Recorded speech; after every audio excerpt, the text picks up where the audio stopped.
જો આ ચટણી અને ઢોકળાનું કોમ્બો રોજ મળી જાય ને તો રોજ ખાવા ભાવશે. એટલા મસ્ત એવા બને છે. મને જો આ રોજ મળે ને તો હું રોજ ખાઉં, એટલા ટેસ્ટી બન્યા છે. આ ગ્લુટેન ફ્રી પણ છે.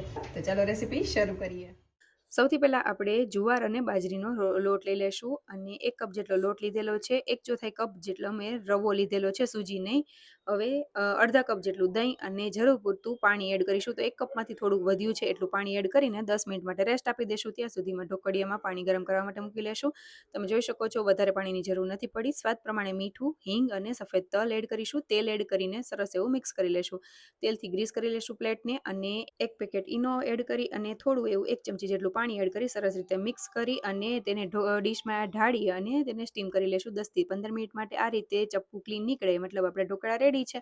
ઉપરથી તેલ એડ કરી અને સરસ એવું ફેલાઈ દેશું. ધાણા ભાજી અને ચીલી ફ્લેક્સથી મેં ગાર્નિશ કરેલા છે અને તેને આ રીતે ડિમોલ્ડ કરીશું અને લસણ ટમેટાની ચટણી સાથે આપણે સર્વ કરીશું. એકદમ ટેસ્ટી એવું બને છે. જે લોકો જાર બાજરાથી મોઢું બગાડતા હશે ને એ લોકોને પણ આ કોમ્બિનેશન એટલું જોરદારનું લાગવાનું છે ને, મજા આવી જશે.